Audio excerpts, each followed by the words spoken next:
It will now take you to the channels. Look there is a place where they call 4 channels.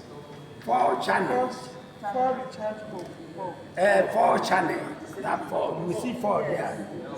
Click on that one. I'll click it. Okay. It will now take you to a page where the amount of money you want to recharge. There's 1,000 there. You move the 1,000 and put the amount of money you want to pay. Put the amount of money you want to, the level. What level are you paying? G2. Say G2. G2, that's 21,600.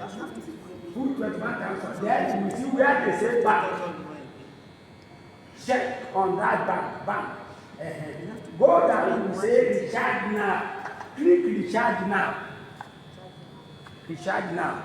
It will now take you to the bank charge order, where you see the bank there, the bank, the account number. Okay. When it is, you see